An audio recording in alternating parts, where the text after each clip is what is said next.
Fall off. Fucking video. Hello, welcome to Everyday Tantra. This is Peter Peterson and Monique Darling with you in another installment of us miraculously traveling around the world and interviewing the most amazing Tantra teachers ever. Where? No, right here, brother. Wow. This is Eugene Hedlund, and Eugene has been one of my greatest friends for 9 years. 10 years. It's almost 10 years now. And we've just taken turns like inviting each other on the road. And we both started in San Diego and started traveling around the US. I'm like, Eugene, come play with me. And Eugene's like, you can actually teach a class in the middle of the week. I'm like, yes, we can feel a class in the middle of the week. And then a few months later, Eugene said, Monique, come to the world. Like, the world's ready for us. And one of the things he introduced me to are Tantra festivals. And I'm forever grateful. Like, this year alone, I'm going to 8 Tantra festivals, and it's because this beautiful being said, you have to experience this, Monique. So today we're going to interview Eugene and give you some tips on how to survive and thrive at a Tantra festival. Wow. Because you have some of the most amazing ones ever. Thank you. Thank you. Yeah, it's exciting to be here and to have my morning coffee. So It's very important. Forgive me if I forget the question as soon as you ask it, but I will do my best. Here's tip number 1 to survive at Tantra festival. Get rocket fuel in the morning so you have energy. Yeah, whatever you need. Well, that's true, actually.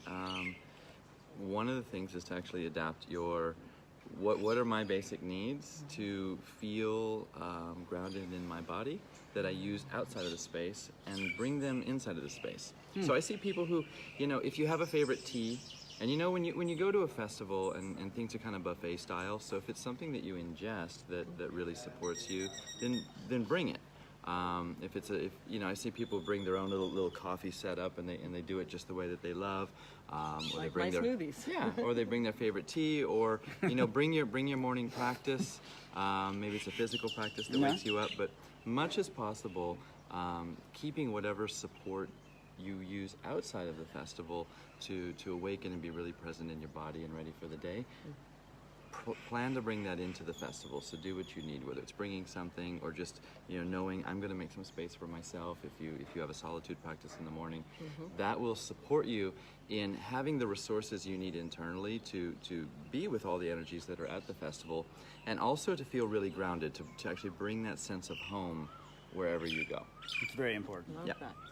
Well, from all the festivals that you've been to, what's like one of the greatest surprises or challenges? Because people are like, oh, I'm going to go and have my heart blown open and I'm going to fall in love, or whatever expectations they come with. Yeah. And what's the actual reality of a challenge or something that surprises most people? Well, the biggest challenge is those expectations, because when we enter with expectations, then even if what we desired happens, or some version of it happens, it doesn't have the magic that it does when we're actually allowing ourselves to be surprised. So the gift of a Tantra festival is that we get to have an experience of Tantra where we can actually set our own schedule.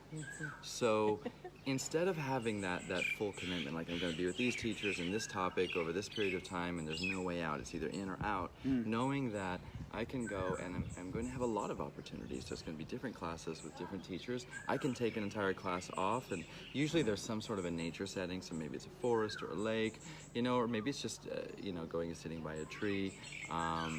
Maybe it's spending time with a new connection that I've made. You're not forced into any particular schedule.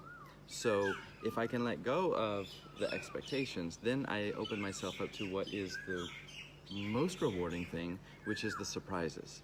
To find a teacher that opens me up to an experience of Tantra I never imagined possible. Or maybe it is a connection with someone. Let's not diminish that this is actually where we meet our community.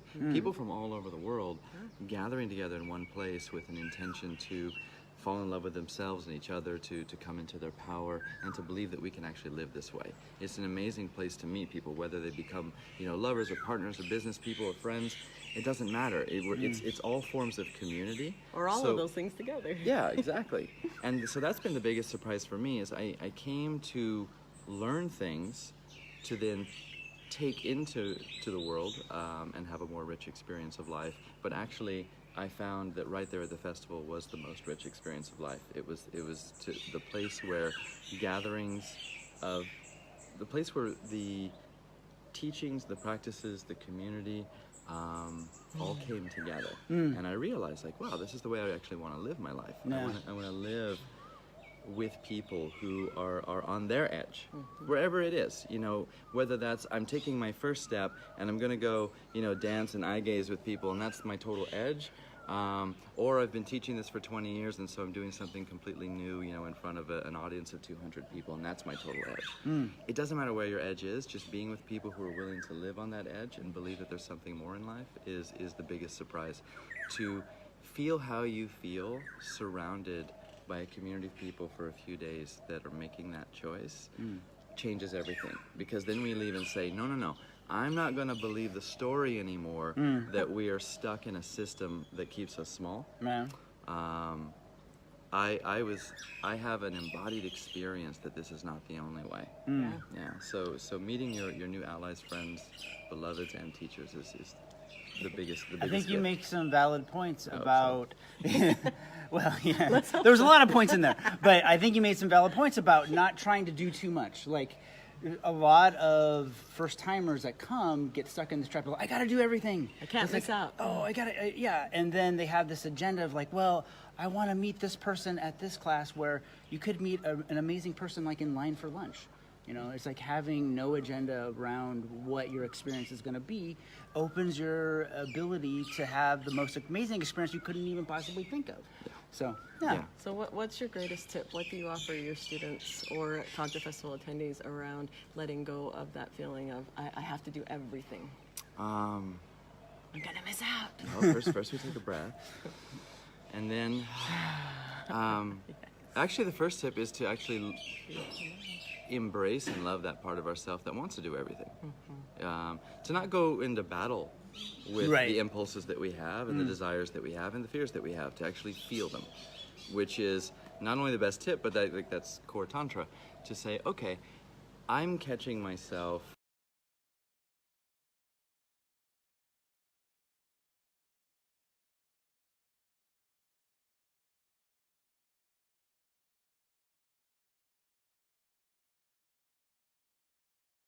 and be an ease in my body. So to just Curious.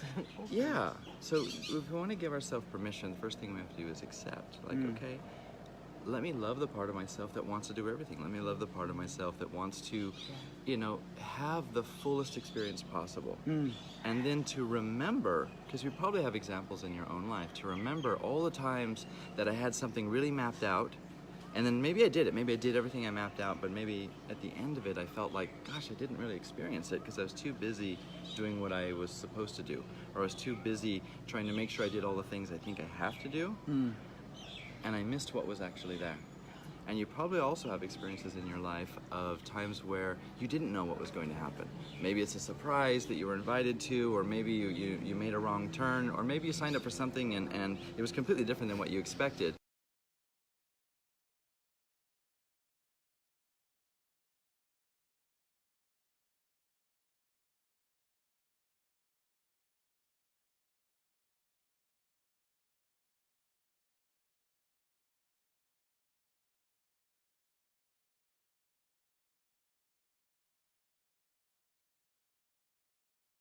Yeah, that's born from the part of me that wants to live life so fully I don't want to miss anything. So let me love that part of myself and set it aside, and then, without denying it, consciously open to the unknown, and say, okay, I have expectations, but I don't need to let them drive the ship. And I love that so much, honey. yeah, and track it in your physical body. Like, notice if I'm feeling physically tired, or maybe I'm in an experience, but I'm getting distracted again and again and again. My mind is disappearing more so than usual. Then you might be under-resourced. And so then check in with, what do I need? You know, do I need some space to myself? Maybe I have a partner or a friend or an ally there I need to spend time with. Maybe I need to be in nature. Maybe it's food. You know, whatever it is. Like when I find my physical body, when I'm under-resourced, or when I'm full, when I've received a lot of information, it's great information, but I'm full. I can't digest it. You can't absorb anymore. it. Yeah. So then give yourself permission and say, it's better to receive all that I can than to kind of be bombarded with information that I can't actually receive anymore. When So I just when I feel permission. when I feel that full feeling, then I recognize that as my body saying, okay, I filled up, time to integrate what I filled up with. Yeah. So it's like, where is the greatest place for you to integrate? Is it making love? Is it sitting by a tree? Is it singing? Is it listening to Fia?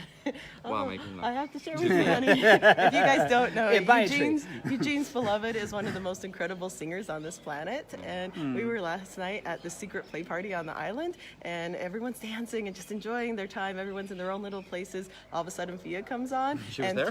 No, just her music. Well, she was there. Her soul was there. Her soul was there. And the whole But- place starts singing, and I'm just like, oh, Fia's here. And we love her so much. And Yeah, we all sang "I Am" together. It was amazing. Wow. Yeah. so to me, that's the beauty is what is it that's going to help you integrate? What is it that's going to help you take in? Because we go to these classes, we have these connections, we have these amazing aha moments, and then I've seen so many people get lost in that trap of, I need the next aha moment, I need the next connection, I need this next fix. And the fix is already there. Like it's the glimpse of what's inside of you already. So you feel full, go integrate it so that then that becomes a new reference point for you. Sometimes we can get a little twisted with the word full, so I lean into enough. Yeah. Like when I'm full, that's my system telling me that I have enough right now.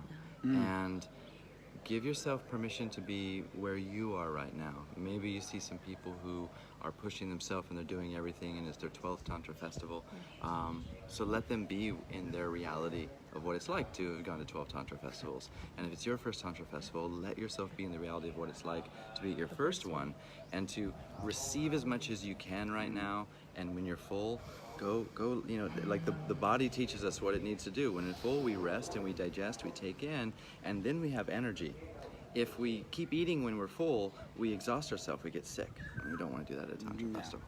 You know, one of the key points of your month-long training that I remember from Bali is when you said, when I am in my ease, I am in my most complete power of who I am.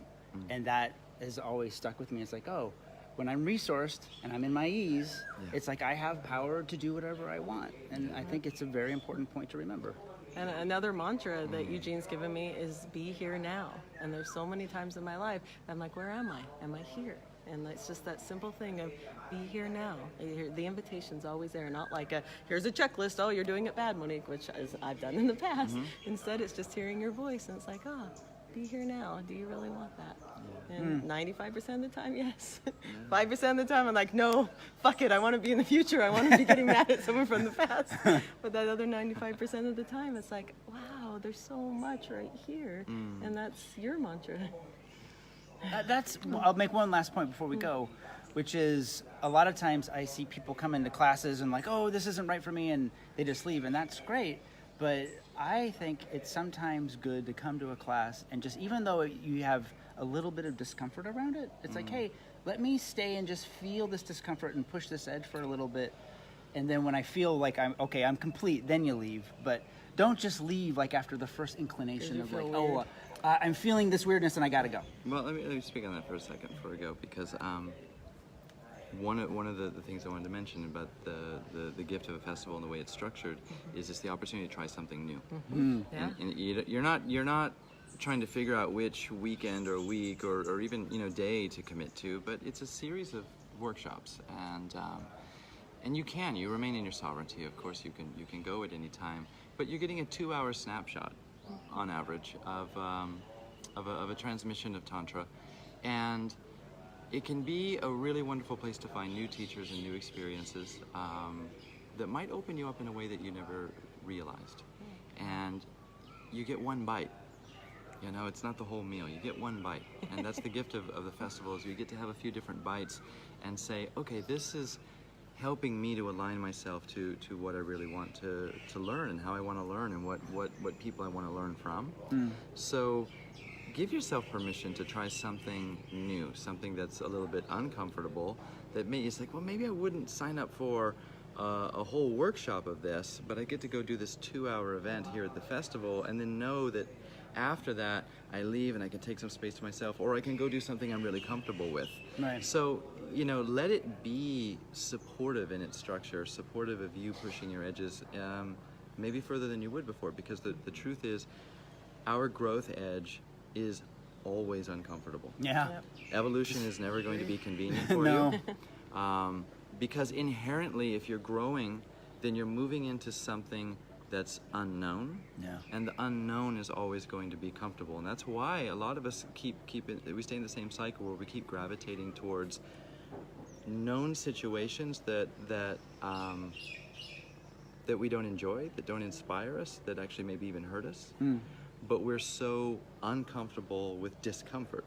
We're so uncomfortable with the unknown that we don't actually push into those growth edges. So I'd rather be in the pain of the known. Yeah, I'd rather be in a Risk. painful known than an unknown that sort of triggers my survival instinct to say, you know, I want something new, but I don't know what life is going to be like when I do that. So here at a festival, you get to have a small bite and try something that you haven't tried before, knowing that you're held in the community and that you can go and resource yourself in whatever way feels good afterwards. Yeah, because there's been many times in the middle of a class, I'm like, oh, I'm not so sure this is for me. And then about 20 minutes later, like, oh my God, thank God I stayed because I got a lot out of this last part of the class. Yeah, lean into the discomfort. No. And that's the thing, is you have so many incredible teachers that come from all over the world that, yeah, we see each other, but the festivals is a great place to be able to showcase what it is that we've learned since the last time we saw one another. And so facilitating all the time, it's so beautiful for me to get to walk into someone else's held space and just receive. And then I'm filled up, and then I go off for my course, and then it makes me so happy when I look around and there's like 10 other facilitators in the room, and they're just like, I trust you, let me Man. receive. That- That's Let my me be favorite held. thing. My favorite thing personally at festivals is I get to hang out with other peers and teachers because we are busy. We're running around teaching all the time, and so we get to co-create community and actually not just teach what we teach and offer in that regard, but be living examples of what it's like when you live this way, when this is your family, and that this is actually possible. And that's when it's just the best thing ever.